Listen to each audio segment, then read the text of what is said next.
Quais são os limites do nosso corpo? Como posso otimizar a dieta para melhorar o desempenho esportivo?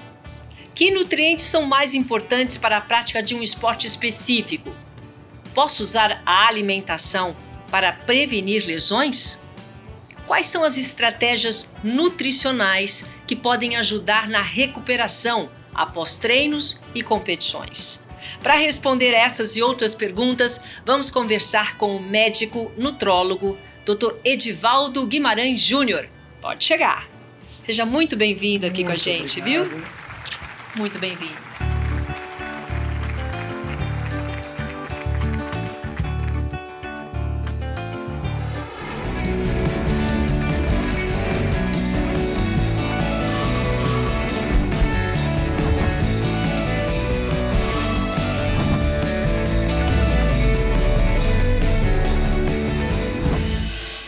A gente tem aqui esse nicho, né, de falar sobre a importância de se cuidar, a importância da prevenção, tudo voltado para o esporte, doutor. Então eu agradeço muito a sua presença aqui, porque eu acho que nunca se preocupou tanto, nunca as pessoas se preocuparam tanto com a alimentação em relação aos resultados. Então, realmente, antigamente a gente vivia assim... vivia menos, e com a tecnologia, com a ciência trabalhando junto, parece que existe aí essa possibilidade da gente estar vivendo muito mais. O que o nutrólogo tem a ver com isso? O que a nossa alimentação tem a ver com isso? Excelente, Silvia. Primeiro eu queria dizer que é uma alegria estar aqui, porque eu vivi minha vida toda dentro de rádio e eu acredito que o podcast, ele é uma releitura bonita do rádio. É né? verdade. Ele é essa releitura, né? Uma releitura moderna do rádio. Meu pai era radialista, meu pai foi a vida toda radialista, desde os 15 anos ele trabalhou em rádio, até quando ele faleceu aos 48 anos. Nossa, que cedo. Muito cedo, cedo. Vítima de um câncer, infelizmente. E aí, a minha vida toda, minha infância toda foi estar dentro de um rádio, não trabalhando, claro, né? Mas eu ia para a escola, eu ia primeiro para o rádio, ficava lá com ele fazia o programa, levava a gente para a escola, enfim, foi toda a minha vida, assim, toda a minha infância, eu tenho uma memória afetiva muito gostosa disso. Então, obrigado por proporcionar primeiro esse Quem diria, momento hein? aqui. Você estaria aqui, hein? Lembrando isso. Cheguei a trabalhar com ele um pouco, mas foi muito pouco tempo. Ele tinha um programa policial e eu fazia coleta de informação, enfim, para ele me ajudar a passar no vestibular de medicina, porque um dos meus pontos era a redação e era o ponto forte dele. Ele falou assim, não, então vem aqui que eu vou te ensinar como é que faz. E funcionou. Mas, excelente. Sobre porque antigamente você falou, independentemente do momento, né? O teu pai morreu muito cedo, mas as pessoas estão vivendo muito. E hoje, cada vez mais, né, a ciência, a tecnologia estão ligadas e fazendo com que as pessoas vivam muito. E aí existe a parte da alimentação. O nutrólogo, ele cuida da alimentação, é isso? É diferente de nutricionista? É diferente. O nutrólogo, a medicina, as áreas da medicina, elas podem ser divididas em sistemas, por exemplo, o endocrinologista cuida de um sistema. Pode ser dividido em órgãos, por exemplo, o pneumologista vai cuidar de um órgão, o cardiologista vai cuidar de outro. Ou pode ser dividido em agente etiológico. Então, por exemplo, o infectologista, ele vai cuidar do agente etiológico, o nutrólogo, ele vai cuidar do agente etiológico, então da alimentação. Então, como essa alimentação afeta aquele indivíduo, como essa alimentação pode reduzir o tempo de vida daquele indivíduo e como que ela pode aumentar a expectativa de vida desse indivíduo. Já, né? E isso, perfeito. E durante muito tempo a medicina, ela se preocupou em dar longevidade a essa pessoa, em aumentar a expectativa de vida da população em geral.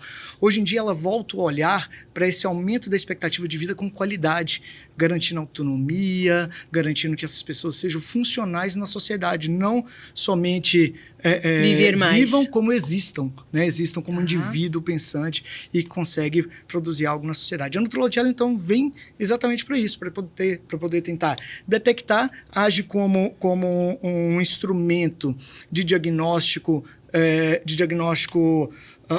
já de intervenção, né? Diagnóstico e intervenção e um instrumento também de prevenção para essas doenças que podem encurtar a vida. Assim, quando eu abro o programa falando até que ponto, né, quais são os limites do nosso corpo, já está certo que nós somos seres individuais. Quer dizer, um tratamento não serve para mim, serve para outra pessoa. Cada indivíduo tem que ser tratado de uma forma? É tudo muito individual, cada indivíduo é tratado com uma peculiaridade. Claro, a gente precisa de instrumentos científicos para isso, mas todos os instrumentos científicos, para eles serem validados, eles são validados através de populações. Então a gente faz estudos populacionais e vê o que ali na média funciona para a população, e então a gente coloca isso, a gente transfere isso para dentro de um consultório, para dentro de um hospital e replica isso. Mas quando a gente fala de indivíduo, não necessariamente ele está dentro daquele espectro que o trabalho conseguiu avaliar. Então essa é a arte médica, é a arte de você conseguir individualizar e conseguir dar ao paciente o tratamento individual e que ele precisa no momento que ele precisa. E claro, também pensando em custos, diminuição de custos, tudo isso que faz com que esse paciente consiga manter o tratamento e consiga se beneficiar da melhor forma possível aquela intervenção. Em todas as fases da vida, a gente tem uma alimentação básica. Mas se desde cedo aquela criança ou jovem pratica esporte, a alimentação tem que ser diferente? Ou, vamos reformular, o pai já logo cedo ele sente o dom daquela criança para algum esporte. A alimentação para quem pratica esporte, e principalmente quer participar e praticar um esporte de ponta, ela é diferente? Ela é diferente em termos de quantidade e não em termos de qualidade. Qualidade ela tem que ser para toda a população naquela faixa etária, tem ali os subnutrientes que ela precisa consumir. Claro, para o atleta ele vai precisar consumir mais porque ele vai gastar mais. Mas esse é um tema bastante interessante porque a gente tem uma série de jovens atletas que a gente acompanha e o que a gente percebe é uma dificuldade muito grande das próprias entidades esportivas de tentar entender o momento de desenvolvimento daquele atleta. E aí parece que querem encaixotar tudo como se fosse uma coisa só. Isso atrapalha o desenvolvimento daquela criança. Vou dar um exemplo de Não pode queimar etapas, você quer dizer? Exato, perfeito. A gente tem um paciente lá, por exemplo, que ele é lutador, ele faz karatê. Tá. E o peso que ele compete durante todo o ano, ele escolhe no início do ano. Só que ele está desenvolvendo, ele tem 14 anos, ele vai crescer ao longo do ano. E as entidades parece que não acordaram para isso ainda, porque ele está, por exemplo, com 50 quilos. Se ele vai competir com 55, no início do ano ele vai ter uma dificuldade muito grande, isso acaba diminuindo o rendimento dele. Mas ao final do ano, talvez ele tenha crescido o suficiente para estar passando dos 55 quilos. Então ele começa a segurar a alimentação e aí atrapalha até no desenvolvimento desse atleta. Isso aconteceu com a gente no ano passado, a gente teve que tirar um atleta da competição porque a curva de crescimento dele já era uma curva que não estava seguindo a curva dele da primeira e segunda infância. Então a gente teve que retirar porque ele precisava se alimentar mais e ele estava crescendo e a gente estava, na verdade, produzindo uma doença nele se a gente aceitasse aquilo da forma como estava sendo feito. Quer dizer, estava tendo um desequilíbrio, uma deficiência. Perfeito, uma deficiência na quantidade de energia que ele consumia. E ele não poderia consumir mais para ele não aumentar o peso. Olha que coisa. Imagina se a gente pensa isso no ponto de vista de um atleta mirim. Tá. Lá, 14, 15 anos, que não conhece muito da vida, não sabe muito, talvez enxerga aquela oportunidade como a única oportunidade da vida. Às vezes tem um pai e uma mãe que querem também que ele faça isso, talvez até o pai e a mãe enxergam como uma única oportunidade da vida. Sim. E esse atleta se vê naquela condição de, peraí, eu tô batendo meu peso, já é junho, julho, eu tô com 55 e aí eu vou ter uma seletiva em outubro. Peraí, eu vou deixar de comer para eu não parar de ganhar peso, porque eu estou ganhando peso. Isso mexe muito também com a cabeça do atleta. Você tirar um atleta desse de competição é uma coisa que por dentro a gente sabe que esse atleta está se destruindo e é uma coisa que deveria ser olhada pelas entidades esportivas e desportivas. O ideal, no meu ponto de vista, seria a gente ter um acompanhamento com esse atleta ao longo do ano. Então, a gente ter vários subpesos em que ele tivesse que estar encaixado dentro desses vários subpesos ao longo do ano e aí acompanhando, claro, uma janela de crescimento esperada para aquela idade e para aquele sexo também. E as deficiências nutricionais, elas podem ser corrigidas independentemente do contexto onde essa criança vive? Por exemplo, a gente vê no futebol, né? Muitas crianças vêm de comunidades, ou muitas vezes estão subnutridas. Dá para corrigir em qualquer fase uma deficiência nutricional? Como? não dá para corrigir em qualquer fase. Na verdade, a gente dá para corrigir, mas isso não quer dizer que não gere sequelas. Por exemplo, se a gente fala de um mineral muito comum, né, o ferro. O ferro para a criança nos 2 primeiros anos de desenvolvimento, se falta ferro, e eu não estou falando aqui de anemia, mesmo a deficiência de ferro, que não provoca alteração em sangue, não provoca anemia, essa deficiência de ferro vai gerar um atraso no desenvolvimento neuropsicológico desse indivíduo. E isso é uma situação irreversível, por exemplo. Então, a gente consegue, inclusive, dar ferro, né? Então, a gente para esse atraso, mas a gente não consegue recuperar o atraso que foi anterior. Algumas outras vezes a gente consegue suplementar assim ou corrigir isso da forma de alimentação. Por exemplo, se for uma vitamina D e não tiver provocado um raquitismo ainda, a gente consegue sim suplementar e esse indivíduo vai sim conseguir reverter aquele quadro inicial. Então depende muito de qual nutriente que a gente está falando, em qual momento que a gente está falando também. Por exemplo, se a gente está pegando uma criança ali que durante o primeiro e segundo estirão de crescimento não teve uma alimentação adequada e por isso ela não cresceu tanto que deveria, na vida, quando ela tiver o último estirão dela de crescimento, ela não vai conseguir recuperar aquele estirão que ficou para trás. Ela vai sim ter um estímulo, claro que se a gente der nutrientes naquele momento, ela vai crescer mais do que se ela não tivesse, mas aquilo que ficou para trás, a gente não consegue reverter de forma tão importante assim. A alimentação correta, ela afeta ou ela influencia no desempenho do atleta?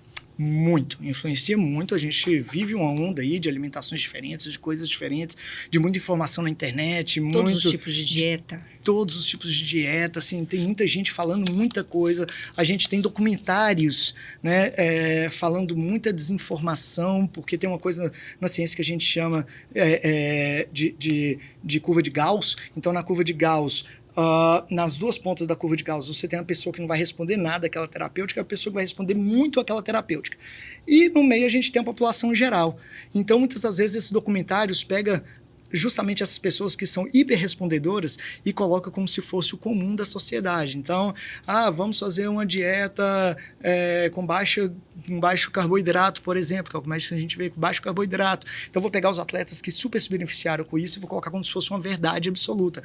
Quem não tem um pouco mais de senso crítico científico, e tudo bem não ter senso crítico científico nesse sentido, porque a pessoa não tem uma formação para aquilo, mas ela vai ler aquilo e, novamente, a gente coloca lá na questão psicológica do atleta, né? Ele é preparado para vencer, ele faz tudo para vencer, ele está disposto a se doar para vencer. Ele chega uma informação dessa para ele, ele vai executar o que precisa ser executado, ou pelo menos o que ele acha que precisa ser executado.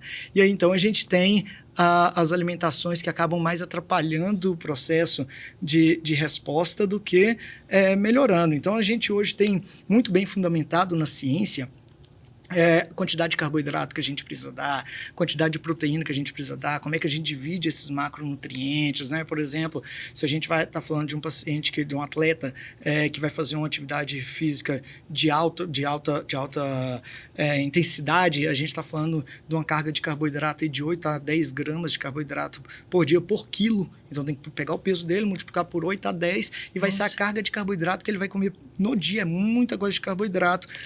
E até interessante que o carboidrato é o principal nutriente imunológico para o atleta. Ele é o carboidrato. Que vai ter alta intensidade. Que vai ter alta intensidade, perfeito. É um dos pontos do atleta, né? O atleta é um paciente, o atleta de alto rendimento, ele não pode ser considerado um sinônimo de saúde.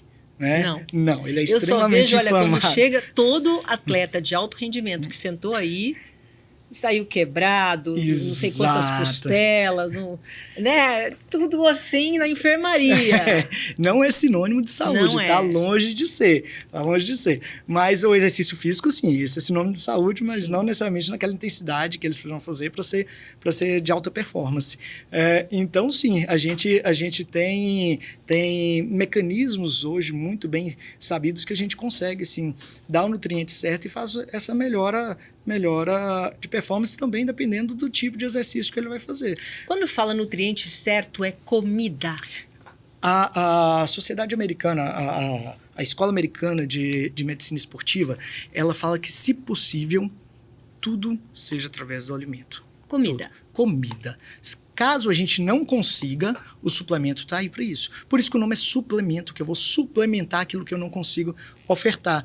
Muitas das vezes para o atleta a gente vai precisar, porque a carga que ele precisa é um pouquinho maior. Então ele não consegue comer a quantidade que a gente necessitaria naquele dia. Porque às vezes falam assim, você precisa comer tanto de proteína naquele dia. O que você almoça, ou janta, ou toma no café da manhã, não dá. Claro, isso para um atleta eu estou falando, né, gente? Não dá a quantidade necessária, então você suplementa. A gente suplementa, perfeito. E assim, não é só para atleta profissional, não. Às vezes, atleta amador, a pessoa trabalha numa empresa onde ela não consegue se deslocar, não consegue fazer muito essa alimentações. A gente pode entrar com suplementação nesses momentos específicos, por uma questão social ou por uma questão compartimental mesmo. A gente fazer 4 gramas por quilo de carboidrato, que é o que pede a Colégio Americano de Medicina Esportiva, 4 gramas de carboidrato por quilo nas 4 horas que antecedem o exercício físico de alto rendimento, também é muito difícil a gente conseguir bater isso na prática. Então, uma suplementação aí, ela vira uma alternativa, até mesmo para diminuir esse efeito gastrointestinal, volume, enfim, tudo isso. Para a gente ter uma ideia, em 100 gramas de batata, eu tenho mais ou menos 20 gramas de carboidrato. Então, quando a gente fala, se a gente está falando de um atleta de 100 quilos, eu estou falando de 400 gramas de carboidrato. Nossa. Então, imagina a gente multiplicar isso, a gente está falando aí de quase 2 quilos de batata que seria necessário para atingir essas metas nas últimas 4 horas antes do exercício. Então, a suplementação, ela vale sim nesse sentido, mas sempre que puder, alimentação. Até mesmo porque quando a gente olha os micronutrientes, né, passando aqui um pouquinho para os micros, como exemplo a vitamina E. A vitamina E, quando ela é sintética, tem estudo mostrando aumento de câncer de pulmão, por exemplo.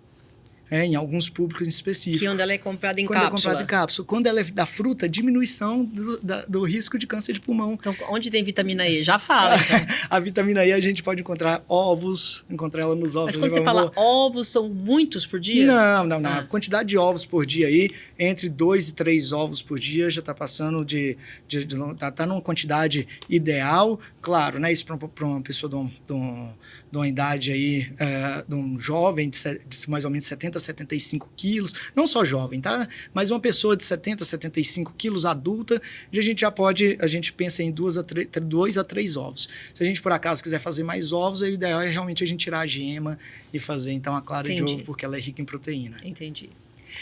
Em cada modalidade, para cada modalidade, existe um tipo de nutrição, no caso?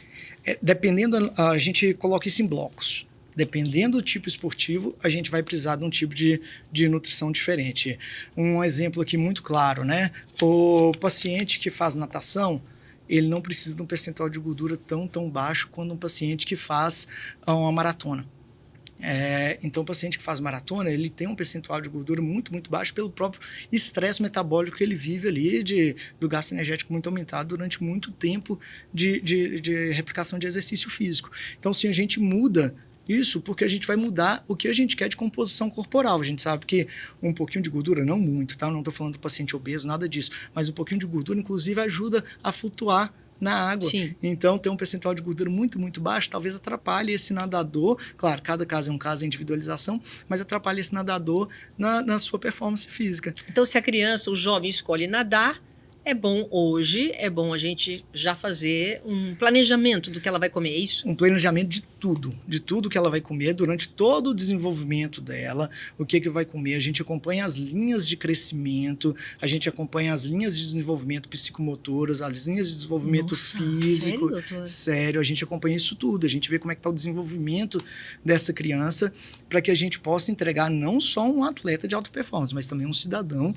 equilibrado lá na vida adulta, porque a gente sabe que a grande maioria dessas crianças e adolescentes que estão na vida esportiva hoje, elas não vão continuar, não vão galgar esse mundo quando chegar na vida adulta. Então, a gente precisa entregar também pessoas que estejam preparadas para esses novos desafios, seja estudar, seja, enfim, desenvolver uma outra atividade. Então tem natação ou então luta. Você falou muito de luta. Para quem luta é uma alimentação diferente? Isso, para quem luta... Que luta? Vamos lá. Jiu-jitsu. Jiu-jitsu a gente vai pensar muito em explosão. Os treinos de jiu-jitsu hoje, qualquer academia que a gente vá, os treinos são pelo menos 1h30 de treino, né?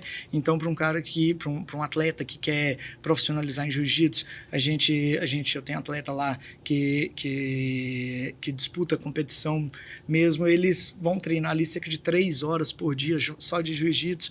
Então é uma alimentação que a gente tem que enriquecer de carboidrato. Novamente o carboidrato lá salva. Eu não fico sem carboidrato, eu não sou atleta. O carboidrato é uma ótima ferramenta, o carboidrato é o combustível. Embora a gente tenha essas outras dietas, e tudo bem a gente aplicar as outras dietas quando a gente tem espaço para isso, mas o carboidrato é o grande combustível do atleta, né? Então, quanto mais a gente exige desse atleta, mais a gente vai dar combustível para ele. É igual se a gente está falando de um carro. Se eu estou andando, se eu vou ter que andar 1.000 km ou se eu vou ter que andar 200 km, eu vou ter que colocar mais ou menos gasolina. E o carboidrato, sendo esse combustível, eu vou ter que dar mais ou menos carboidrato variando disso. Falando de atleta, não tem nada a ver com horário, essa coisa, não coma carboidrato à noite. Quando você está falando de um treinamento de atleta, isso é um programa que se segue e tem a quantidade certinha para comer em cada horário, independentemente do horário. Isso, o atleta, assim, não, tem a ver com o horário também, porque se a gente está falando de treinamento, né, tem aqueles 4 gramas de carboidrato, 4 gramas por quilo de carboidrato que a gente precisa comer pré-treino, né, então nas 4 horas que antecedem o treino, e no pós-treino a gente tem que fazer uma dose de 1,2 gramas de carboidrato por hora, nas 2 a 4 horas que seguem depois do treino, mais as 4 horas que seguem. Então, sim, o horário vai ser definidor, porque a gente tem que fazer reposição de glicogênio, né? Durante o exercício físico, o glicogênio, ele é utilizado, o glicogênio é como se fosse um estoque de combustível que a gente tem. Então, a gente tem um estoque de combustível, fica no músculo, fica no fígado, então durante o exercício a gente vai utilizar esse estoque, a gente precisa repor esse estoque, porque senão no próximo exercício que eu vou fazer, eu vou ter menos glicogênio e minha performance vai ser menor. Então, aquele carboidrato que eu consumo depois, ele vai ajudar o meu próximo treino. Então, é o que a gente chama de recovery, né? É o que a gente chama próximo treino do outro dia? Do outro dia, do outro dia. Então, ele vai ajudar como esse recovery do glicogênio muscular e da massa muscular, assim. Pelo que eu entendi, a gente tem que andar com uma balança, é isso? O ideal seria. Meu Deus, sabe o que eu estou vendo agora? Eu tava de férias no carnaval, né? E com muitos jovens na casa. E aquele almoço maravilhoso, arroz, feijão, às vezes uma feijoada, um estrogonofe, tudo metido. Eles pesando, quer dizer... Levar a balancinha para fazer. A balancinha, a gente precisa da balancinha? O ideal seria a balancinha, claro, né? Para uma pessoa que não está pensando em alta performance, eu acho muito salutar, assim, de muito bom tom a gente fazer medidas caseiras, não vejo nenhum problema disso. Então quantas colheres de sopa? Quantos copos? Então eu vou precisar de 2 copos americanos, vou precisar de 6 colheres de sopa, vou precisar de um fio de azeite, tudo bem. Agora, para um atleta profissional, que a gente está falando de performance, quanto mais específico a gente for, maior vai ser o resultado e mais a gente vai conseguir entregar resultado para aquele atleta. Eu tenho um caso muito interessante nesse sentido, de um atleta que ela é ultramaratonista. Nossa, exige tudo, né? Exige tudo. Então, assim, é um dia e meio correndo, sabe? Então, assim, é uma coisa, normalmente é montanha, então tem subida, tem descida, tem a mudança climática durante o exercício. Vai sair de tarde, à noite vai fazer frio, de manhã, enfim, muda a umidade, muda tudo.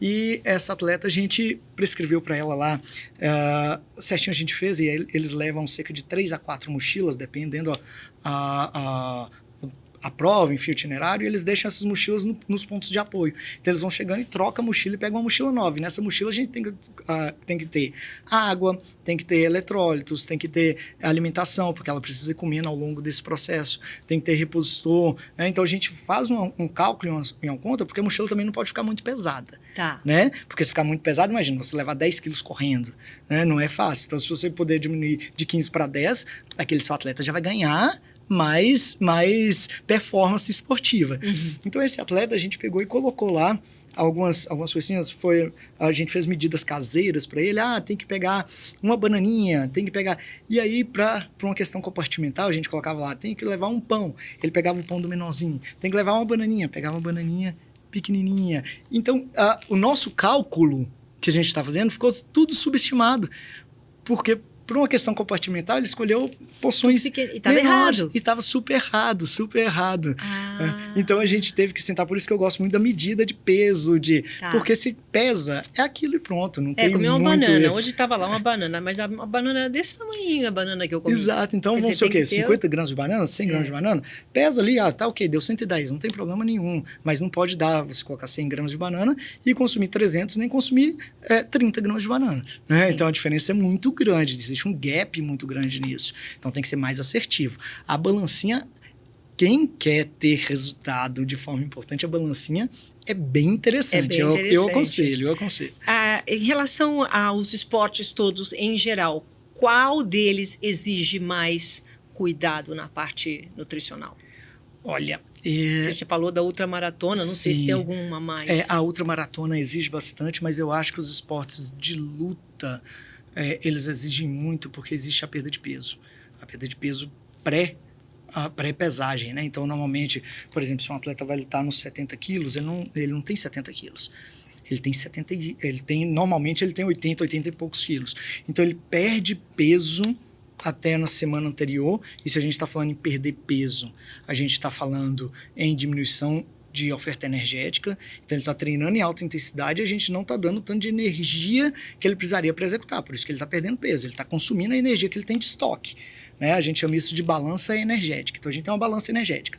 Então, de um lado, eu tenho o que eu consumo, do outro lado, eu tenho o que eu gasto. Eu só consigo perder peso se eu gasto mais do que eu consumo. Claro. E aí, então, eu tenho perda de peso. Então, quando a gente faz essa estratégia, a gente não está dando tudo que o atleta precisa. E ele chega ali na última semana, os últimos 5 dias antes da pesagem, ele ainda tem uma quantidade de peso que ele vai perder durante esses últimos dias de desidratação. Então ele vai normalmente tira-se muito carboidrato, porque retém muito líquido, né? Opta mais por proteína. Então esse paciente entra realmente no catabolismo, junto com a desidratação, e pode sim colocar esse paciente em risco, inclusive em risco de vida. Tá? Então eu acho que esse fator é um pouquinho mais complicado pelo risco de vida que esses atletas estão sendo submetidos, que é uma coisa que a gente, como sociedade, ou pelo menos a sociedade esportiva, deveria conversar mais sobre isso.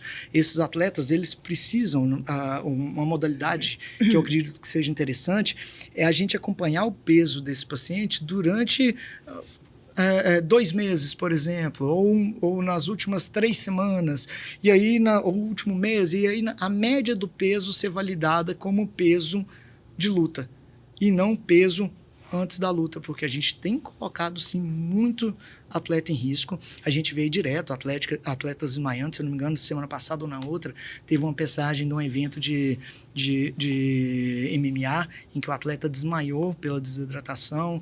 Eu tive um caso também de um paciente que desidratou muito, e ele acabou apresentando náusea, vomitou, então com isso a gente acredita que ele tenha perdido eletrólitos. Ele foi para a luta, sorte que ele ganhou a luta muito rápido. Tá? Foram 12 segundos de luta. Eu até brinquei com ele, que eu estava no ginásio assistindo. Eu falei com ele, olha, você vai pagar de volta, porque eu fiquei aqui 12 segundos para ver sua luta, eu queria ver pelo menos um segundo. Brinquei com ele. Mas esse atleta, depois da luta, ele voltou no consultório para a gente acertar algumas coisas. Depois ele começou a ferir uma dor abdominal, a gente apalpou, não tinha nada ali no abdômen. A gente pediu exames complementares. Antes dele fazer exames complementares, ele começou com a falta de ar. Eu pedi para que ele fosse para o pronto-socorro, né, que é onde a gente tem estrutura. E aí, então, no desenvolvimento do diagnóstico desse paciente, descobriu-se, então, uma trombose no pulmão que poderia ter matá-lo.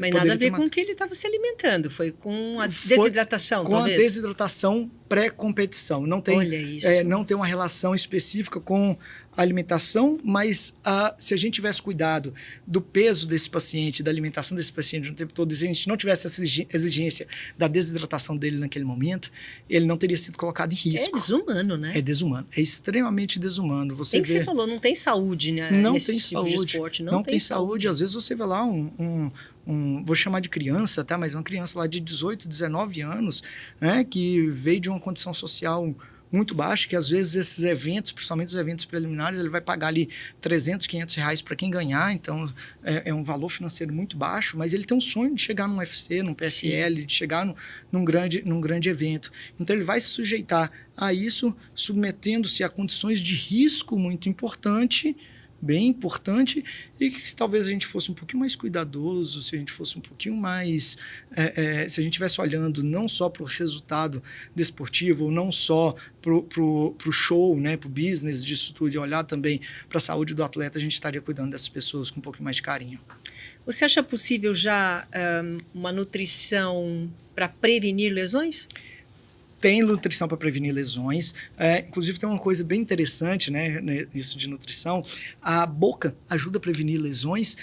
Hoje, a odontologia esportiva ela é reconhecida pelo Conselho Federal de Odontologia como especialidade médica, porque, por exemplo, uma cárie, uma gengivite pode despertar um processo inflamatório que pode aumentar o risco de lesão, por exemplo.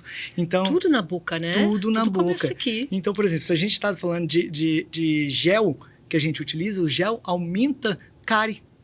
E essa cárie pode estar provocando. Mas tem, sim, alimentações que diminuem lesão. Por exemplo, uma alimentação onde que a gente consiga bater a quantidade de carboidrato possível. Então, novamente, estou tocando aqui no carboidrato.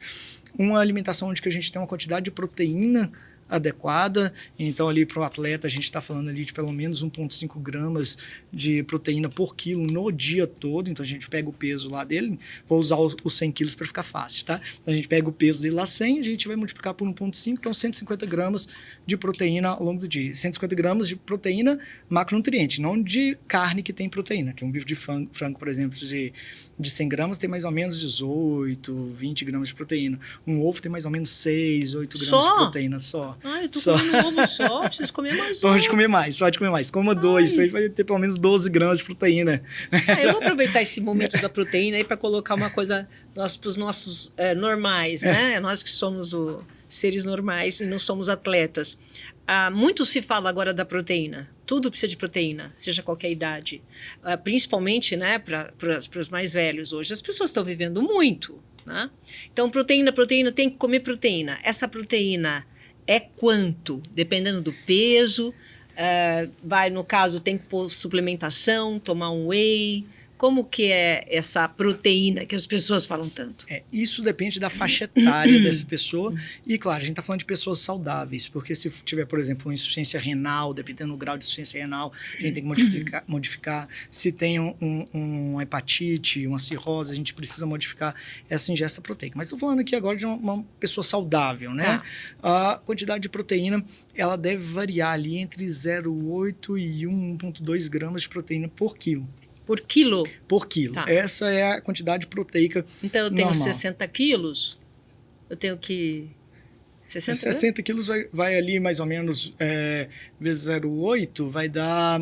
60 e pouco de proteína. É muita proteína, né? Não, é pouco, porque se a gente olhar, aí a proteína não é só aonde que tem a proteína, a gente está falando de leguminosas, né, grãos, então feijão, grão de bico, lentilha, tudo isso tem proteína também. O próprio pão tem um pouquinho de proteína, nada considerável.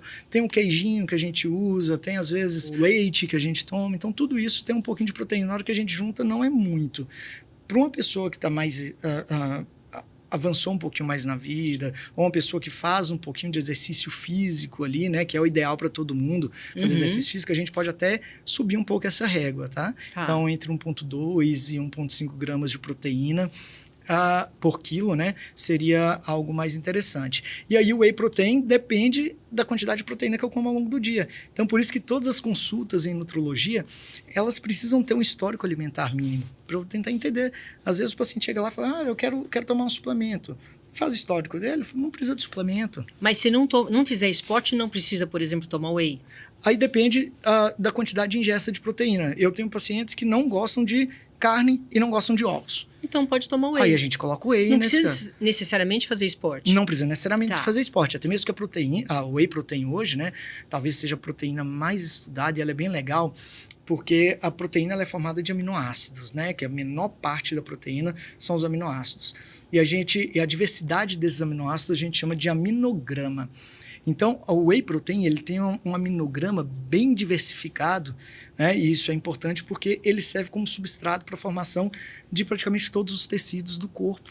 Então, é diferente de uma outra proteína, por exemplo, a proteína de soja, ela não tem um aminograma tão legal quanto a proteína do whey. Eu não estou falando mal da proteína de soja, tá? Ela funciona, ela pode ser ingerida, ela pode ser colocada numa alternativa, se o paciente é vegetariano ou é vegano. O que soma é a diversidade de alimentos que ele come, a gente consegue fazer um aminograma legal, mas se tratando de um suplemento em si, só focando no suplemento, o whey protein é o mais interessante do ponto de vista de quantidade, de aminograma, né? Diversidade desses aminoácidos. E tem estudos já mostrando diminuição na pressão arterial em quem usa whey protein. Então, tem um estudo bem legal. É uma quantidade de pacientes bem pequenos. Então, não serve, assim, do ponto de vista científico, não serve para a gente bater ali o martelo e falar que é isso e acabou. A gente ainda precisa avançar na literatura quanto a isso. Mas mostrando que mulheres... Tá? Mulheres com idade um pouco mais avançada, a partir dos 45, 50 anos, que tomam whey protein, têm a tendência a ter uma pressão arterial menor. Tem artigo mostrando alteração da imunidade, melhora da imunidade com o uso de whey protein, por exemplo. Mas a gente sabe que a gente também consegue essas proteínas do whey protein no leite, né? Nos derivados. Então, não necessariamente precisa comer. Então, é a diversidade mesmo, a gente pode fazer. Mas qual whey que é o melhor? Porque tem vários tipos. Tem vários tipos. Qual que você recomenda? Hoje a gente sofre uma pressão muito grande da indústria, né? A indústria entrega... Chega, tem um monte de whey. Exato. Né? Aquelas latonas. Eu tenho uma aula que eu dou para os alunos da faculdade, que... eu coloco uma foto de uma loja de suplemento, aquela quantidade de whey, eu falo com eles, imagina um paciente, uma pessoa normal, que não tem a menor noção, simplesmente ela leu na internet que o whey é legal, que é bom, whey. A minha mãe falou, eu vou comprar esse tal de whey. E como que essa pessoa vai chegar ali e vai conseguir escolher o whey certo? Então, o whey a gente tem o whey concentrado, que ele tem uma concentração aí. O whey primeiro, né? O que é o whey protein? Ele é a proteína do soro do leite. Então, quando a gente pega o leite ali, a gente vai talhar ele para fazer o queijo, ele sobra aquele sorinho. A gente tira aquele soro e a gente leva para um processo industrial, que é a filtração ou a microfiltração, e a gente vai retirar daquilo as proteínas, que é principalmente a alfa-lactobumina e a beta-lactobumina. Então, são essas duas proteínas. Tem mais, mas essas são as proteínas principais do whey protein. Dependendo do grau de pureza, digamos assim, tá? O grau de concentração, melhor do que pureza, porque ao contrário de pureza, porque parece que tem algo sujo, né? Mas não é isso. O grau de concentração, a gente consegue definir ele como concentrado, quando ele tem ali abaixo de 80% de proteína concentrado, e acima de 30% ou 40% de proteína naquele whey, não lembro agora se é 30 ou 40, mas a maioria dos wheys que a gente tem no mercado que são colocados concentrados, eles têm entre 70% e 80% de proteína. Tem o whey protein isolado. Qual que é a diferença dele? Ele passou por um outro processo de filtração mais meticuloso, se a gente puder falar assim, tá? Que deixou ele mais puro. Isolado. Com isso, ele tem cerca de 90% de concentração de whey protein ali. Então, se a gente está falando em 100 gramas, a gente está falando de 90 gramas de whey. Além disso, durante esse processo é tirado a lactose, quase toda a lactose. No isolado. Tá. Então, ele seria assim, mais para um público que se beneficiaria dele bem é quem tem intolerância à lactose. Entendi. Tá? Temos o whey protein hidrolisado. A hidrólise é um processo químico de quebragem ou de clivagem, como a gente fala na biologia. Então, o whey é uma molécula um pouquinho... Ou a proteína, desculpa, é uma molécula um pouquinho maior, proteína intacta. Então, o que a indústria foi lá e fez? Ela quebrou essa proteína. E aí ela transformou em um whey protein hidrolisado. Esse whey protein ele tem uma absorção um pouquinho mais rápido. Então, aqueles pacientes que têm um pouquinho de intolerância, não à lactose, mas intolerância ao whey protein, geralmente funcionam bem. Ou quem quer uma absorção mais rápida de whey protein, ele também absorve mais rápido. A gente acredita o hidrolisado, como ele já está parcialmente digerido, né? A indústria fez parte do que nosso sistema digestivo ia fazer. Então, né? É mais fácil. Ele é mais fácil. Então, ele absorve mais rápido. E aí, depois a gente tem aquelas outras coisas da indústria, né? O whey protein 3W, que reúne o concentrado, isolado e hidrolisado. Mas eu continuo confusa. Eu tô lá na loja e já não sei qual que eu escolho. O 3W, 5W, essas coisas assim, eu falo para deixe isso de canto, não vamos fazer isso, que isso é uma pressão da indústria que a gente não tem artigo científico que comprova que aquilo ali é melhor. Para um ser humano normal que não tem nada, vai no concentrado. Whey concentrado. Whey protein concentrado. Tá. Para uma pessoa que tem intolerância à lactose, whey Vai protein no isolado. Para uma pessoa que tem a intolerância à proteína, a whey protein, vai no hidrolisado. Entendi. Então seria mais ou menos isso. Tá. Agora, para um atleta ou para uma pessoa que precisa bater meta proteica, o hidrolisado, às vezes, ele funciona bem se ele fizer uma refeição logo depois. Então, por exemplo, terminei o treino e eu vou almoçar daqui 1 hora, mas eu preciso fazer minha primeira carga de proteína. A gente sabe que o whey protein hidrolisado, ele absorve em até 30 minutos, ele faz um pico de absorção. Então, vale a pena para o atleta tomar o whey protein hidrolisado, porque ele vai fazer o pico de absorção. Acabou de fazer o exercício, depois de meia hora... Ele já toma, tá. E aí, quando ele for almoçar... Depois de meia hora direto? Não, direto. Tá. Direto, porque daqui meia hora ele já está com um pico de absorção. Tá. E aí, na hora que ele for comer a próxima refeição, ele já absorveu grande parte daquele whey protein que ele tomou. A gente tem um limite de absorção de proteína. O nosso organismo não consegue absorver mais do que... Aí depende um pouquinho dos trabalhos, mas mais do que 20 a 30 gramas de proteína por vez. Então não adianta, eu vou... Aquelas metas de proteína que a gente está falando. Eu estou falando aqui para um atleta que eu preciso dar 1,5 gramas de proteína por quilo. Então, um paciente de 100 quilos, eu vou dar que está 150 gramas de proteína. Eu vou dar isso tudo no almoço. Não adianta. Não adianta porque não absorve. Ele não vai absorver. Entendi. Ele não vai absorver. Na verdade, vai passar pelo trato digestivo dele, pode dar até constipação, piora, mudança da microbiota intestinal, provocar doença nesse paciente, e ele não vai ter os benefícios que a gente está esperando com a utilização da proteína. Outra coisa que estão falando muito agora, que precisa tomar toda hora não, todos os dias, todo mundo, é creatina. Tem que tomar? A creatina, assim, ela está no... Se a gente pudesse dividir os suplementos alimentares em prateleiras, eu coloco a creatina na primeira prateleira. Ela cada vez mais a gente sabe que a gente tem que prescrever mais. Inclusive agora saiu um trabalho científico colocando a creatina como um possível neurotransmissor. Ele aventa essa hipótese, ele não dá certeza no trabalho, não sabe qual que seria a função no sistema nervoso central dela, mas ele coloca lá que parece que ela funciona como neurotransmissor. A creatina, ela funciona, o que a gente tem mais conhecimento dela, ela funciona para aumentar a força, aumentar a massa muscular. Então a creatina, a nossa energia no corpo, a nossa energia que a gente usa, é uma molécula chamada ATP. Porque a ATP é o A de adenosina, o T de tri e o P de fosfato. Então, é uma molécula que tem uma adenosina ligada com 3 fósforos. Quando a gente utiliza a energia, a gente transforma essa molécula de ATP, é como se a gente descartasse um fósforo e usasse a energia que está fazendo a ligação desse fósforo com essa adenosina. Isso é energia no corpo. Qualquer movimento que eu faço, eu estou transformando ATP em ADP. O que a creatina faz? A creatina, ela carrega junto com ela um fósforo. Quando eu faço a quebra do ATP e transformo ele em ADP, é como se a creatina falasse, olha, toma esse fósforo aqui, deixa eu te ajudar. E ela entrega o fósforo para o ADP e faz ele transformar em ATP sem precisar passar por toda a cascata de produção de energia do corpo. Olha que interessante. Então, uma energia uma energia de explosão. Então, qualquer exercício físico que a gente fala de explosão, a creatina é muito bem utilizada. Então, não estou falando de exercício de endurance, tá? Então, se a gente está falando aqui, por exemplo, de uma maratona, 42 quilômetros, a creatina não tem muito efeito benéfico nisso, mas se a gente está falando de um exercício de explosão, 100 metros, né? Que essa explosão, ela é interessante. Se a gente está falando de 50 metros de natação, ela é interessante. Se a gente está falando de exercícios que variam entre a explosão e a resistência, por exemplo, futebol, que vai ter um momento que vai ter que explodir, vai ter um momento que ele vai ter que dar o trote. Então, vai se beneficiar o basquete, esses exercícios, esses esportes coletivos. Mas quem faz esporte, só quem não faz não precisa tomar creatina. Mas deveria. É esporte de ponta? Não, deveria.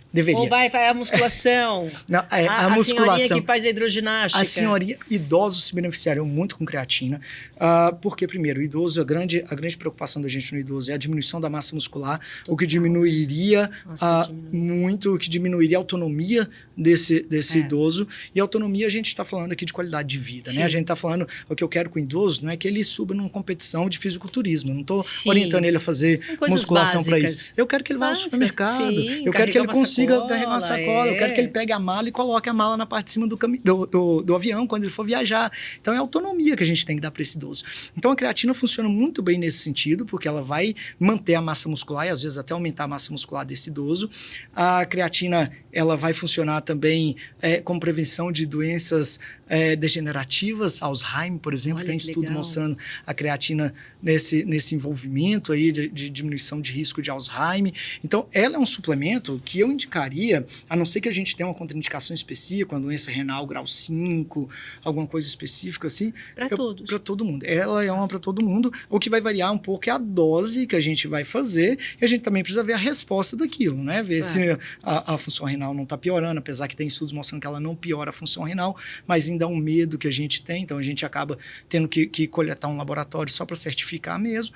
Mas assim, é um suplemento super seguro, super indicado. Inclusive, ele está lá, quando a gente pega os documentos do COI, né, do Comitê Olímpico Internacional, ela está entre os 5 suplementos indicados pelo COI como nível de evidência A.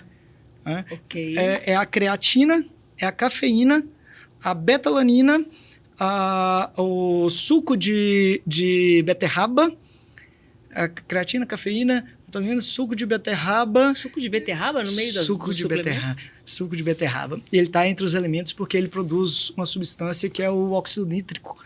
Então, esse óxido nítrico ele vai fazer vasodilatação. Talvez seja os... e outro que eu havia esquecido, só para a gente complementar, é o bicarbonato de sódio. Mas o suco de beterraba, esse óxido nítrico que ele tem, ele vai fazer uma vasodilatação, ou seja, o vaso está aqui desse tamanho. Ele aumenta o calibre do vaso. Esse aumento do calibre do vaso faz com que chegue mais oxigênio, ou seja, vai passar mais sangue ali, logo vai conseguir chegar mais oxigênio, consegue chegar mais nutrientes também para essa célula. Então, o oxigênio serve só para uma coisa no corpo, não serve para duas. Então, ele serve para produzir energia. Então, se eu estou praticando exercício físico, o que eu quero é oxigênio para produzir então, energia. Tem que tomar um suco de beterraba antes. Suco de beterraba, o que é aconselhado, o COI, ele coloca, o Ministério da Saúde também, ele coloca com esse tempo, se eu não me engano, entre 3 e 1 hora antes do exercício físico. Acontece que o suco de beterraba, às vezes ele é muito indigesto. Então, que nem o de melancia, Deus me livre. Exato. Vou tomar um suquinho. Toma melancia para você ver como é que fica. Você lembra da melancia até o dia seguinte. Verdade. Não verdade. É? E o suco de beterraba, ele é interessante que ele precisa ser concentrado. Então, não é só chegar lá e fazer aquele suco colocar com água. Não, colocar aquele... Vai ficar aquele tanto de água, vai ficar... Não, ele é concentrado. Então, a gente fala em 2 beterrabas e meia para um suco de 500 ml. Então, assim, é muito. Aí já virou remédio. Virou remédio. É muito. Então, ele tem um efeito gastrointestinal também importante. Às vezes, assim, pode ser que estufe um pouquinho o estômago. Então, por isso que a gente fala aí que a gente precisa de um gap, de um time aí de 4 a 1 hora antes para a gente poder fazer. Então, a gente tem que testar isso.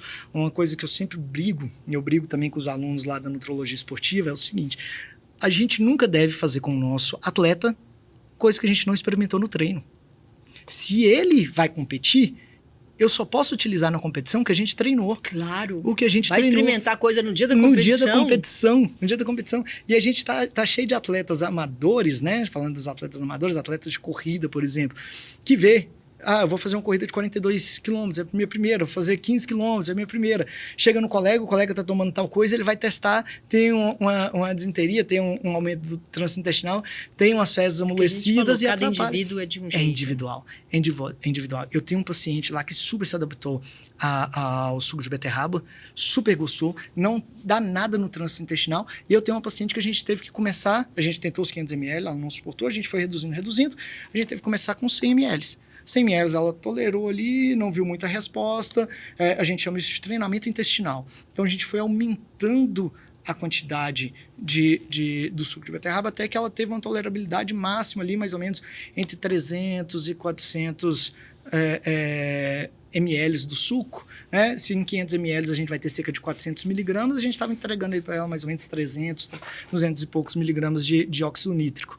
Então, ela já sentiu uma resposta bem interessante. E a beterraba também tem um carboidrato, né? Que é a palatinose. A palatinose é um carboidrato que eu gosto muito, que a gente tem aquele conceito na cabeça de assim, carboidrato simples, absorção rápida. Carboidrato complexo, absorção lenta. E isso é uma mentira. Isso é uma mentira. A palatinose é um grande exemplo disso. A palatinose é um carboidrato simples, que a gente chama de disacarídeo. Fala o nome de qual é. A palatinose, ela é o carboidrato que tem lá... Eu sei, mas fala que alimento. Na beterraba. Ela tem lá na beterraba, isso, ela tem lá na beterraba. Ela é um carboidrato simples, mas que por ele ter uma rotação geométrica espacial, dificulta as nossas enzimas digestivas de digeri-lo. Isso faz com que a gente consiga ir absorvendo ele muito lento ao longo de 2, 3, 4 horas de absorção. Então, por isso que a gente tem hoje, né, o suplemento de palatinose, né, que a gente também pode encontrar com o nome de isomaltulose. Então, a gente tem vários atletas que gostam disso, beneficiam, porque ela não causa aquele... Só que ela não vai ter o óxido nítrico, né, mas vai ter o carboidrato. A gente... essas diferenças, né, do atleta para nós que não somos atletas, a gente quer saber no dia a dia, né? Claro, eu vou aproveitar a tua presença aqui. Mas antes eu queria fazer uma pergunta. Por que isso é bem leigo, hein? Por que você, assim, você come tudo direitinho? Por que quando você come um doce, parece que vai tudo por água abaixo? Qual que é o efeito do doce? Quando você come o doce depois da alimentação? Eu não sou a favor, primeiro, que a gente tire o doce de tudo. Assim, eu acho que a alimentação ela também tem um componente social. Tá? Então, a gente conseguir alinhar o doce, o salgado, o que o paciente gosta, isso vai fazer com que a gente tenha resultado. Porque se a gente simplesmente tirar o que ele gosta, não vai ter resultado. O doce, qual que é o problema dele? Normalmente, ele tem uma carga alta de carboidrato e às vezes uma carga alta de gordura, às vezes num volume pequeno. Então, se a gente está falando aqui num volume pequenininho assim, a gente consegue colocar 300, 400 calorias. E o almoço teve 300, 400 calorias num prato grande, porque eu coloquei arroz, coloquei feijão, coloquei carne, coloquei verduras. Então, o grande problema dos doces é a densidade energética dele. Quando eu como doce, por exemplo, você está bem, você acabou de comer, sei lá, uma feijoada, você pôs um doce, parece que você comeu um boi. É por essa dificuldade, ele tem muita energia num volume muito pequeno. Então, a digestibilidade dele, às vezes, não é legal. Ele precisa mais de suco salivar, mais de suco gástrico, mais de suco pancreático. Então, ele precisa de mais coisas para poder fazer a sua digestão. E, além disso, ele tem uma absorção rápida. A absorção rápida faz com que o nosso pâncreas libere uma substância chamada insulina. A insulina vai pegar essa glicose que a gente está absorvendo, que está lá na célula, o açúcar que está lá na célula, não, desculpa, que está lá no sangue, e jogar ele para dentro da célula. Só que como eu tive um aumento rápido e o meu corpo liberou muita insulina, logo depois eu tenho uma diminuição muito rápida.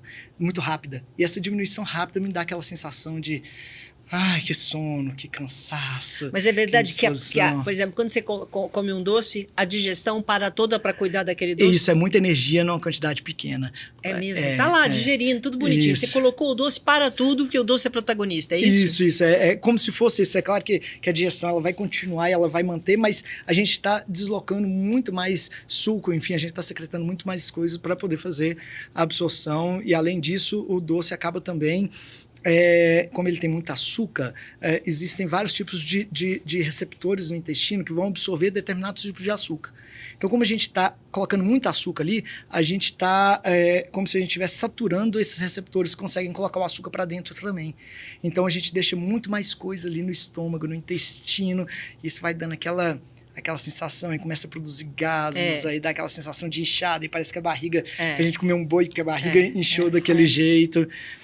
Doutora, a gente está quase chegando no final, mas eu quero, assim, você me mandou algumas coisas que eu fui perguntando das minhas curiosidades, mas o que é importante a gente colocar aqui de novidade na nutrologia, que já está sendo pesquisado, alguma coisa nova para acrescentar aqui para as pessoas? A nutrologia, durante muito tempo, a medicina se voltou muito para a medicação. Era medicação, o que a gente faz, diagnóstico. Hoje a gente está voltando muito e tentando entender como é que esses nutrientes que a gente faz o consumo, como é que eles agem no corpo e como é que eles vão, como é que nós vamos nos beneficiar disso. Então, eu destaco aqui algumas ferramentas de tecnologia, como a calorimetria indireta, por exemplo, que é uma ferramenta de tecnologia excelente, no qual a gente consegue colocar uma máscara no paciente, coloca esse paciente conectado numa máquina, e aí a gente, em repouso, a gente vai fazer a avaliação da troca gasosa dele, então eu consigo ver o tanto de oxigênio que ele está consumindo, o quanto de CO2 que ele está expelindo, e através disso eu consigo ter a quantidade de energia exata que esse paciente gasta. Eu consigo ser muito mais preciso numa prescrição. Eu consigo também colocar esse paciente em atividade. Então, vamos colocar um paciente que vai fazer uma maratona. Eu coloco ele em cima de uma esteira, coloco ele para correr, coloco a máscara e eu meço essa troca gasosa. Eu consigo entender, então, qual a capacidade, qual a quantidade de energia que esse paciente está gastando. Então, eu consigo fazer uma oferta energética, uma oferta alimentar específica para esse paciente naquele determinado momento. Então, a tecnologia que ela tem, sim, revolucionária, é uma tecnologia que até pouco tempo era muito cara, agora ela está barateando. Então, a gente tem vários centros aí que tem essa tecnologia que a gente consegue utilizar. Pacientes não profissionais também têm se beneficiado com ela. Já viu aquelas pessoas que falam, eu estou com dificuldade de emagrecer. Principalmente, sim, eu vou colocar, várias.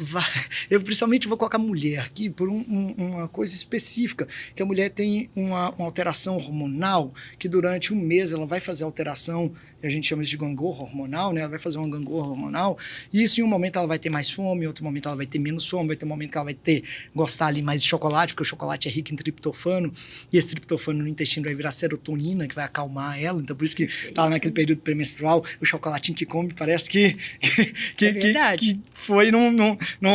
Tirou um pouco dos problemas, né? Então, a mulher, durante muito tempo na vida, ela pode viver o efeito sanfona. O que é o efeito sanfona? Ela está num peso que ela não quer, ela começa a perder peso, né? Então, durante esse período de perda de peso, ela vai fazer restrição de algumas coisas, e ela começou a perder peso. E aí, então, o nosso corpo, quando a gente perde peso, ele entende que a gente está morrendo. Ah, é? O nosso corpo entende isso. O nosso corpo não quer perder peso.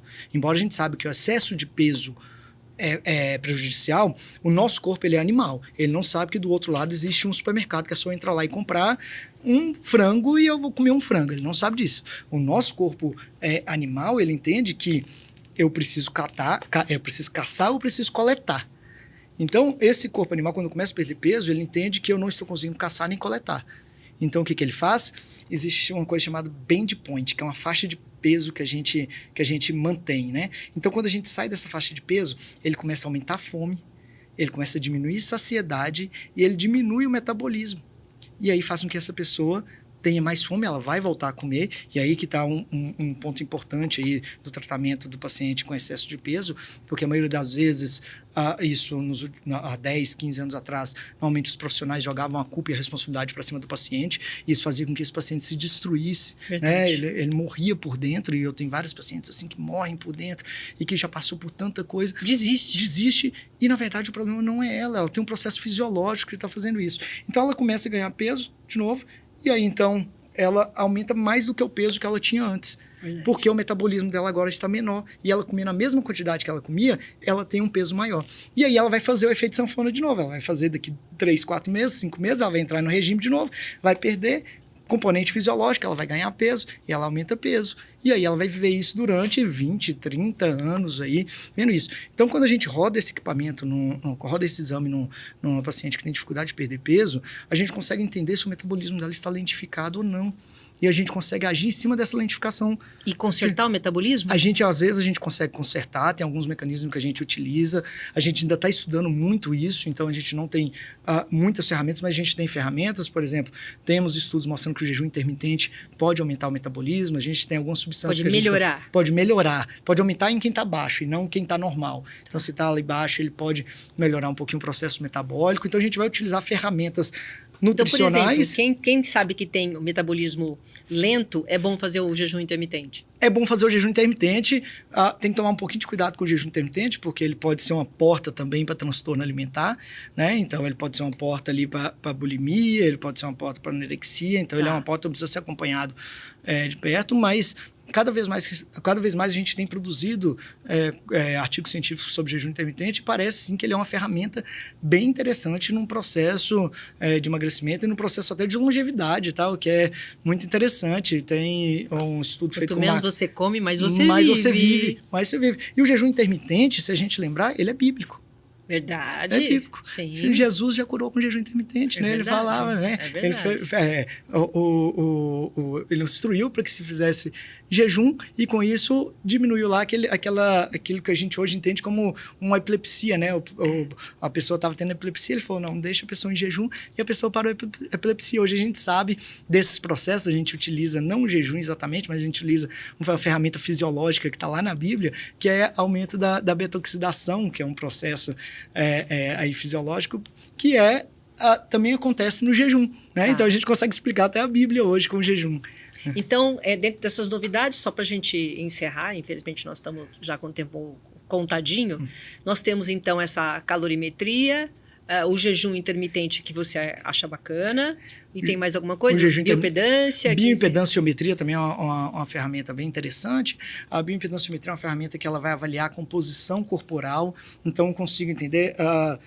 A bioimpedanciometria ela vai emitir uma corrente elétrica no corpo e através dessa corrente elétrica, é uma corrente elétrica de baixa voltagem, tá? Então ela não dá choque nem nada disso, mas através dessa corrente elétrica eu consigo determinar qual a composição corporal dessa pessoa. Então, por exemplo, o atleta que está perdendo peso lá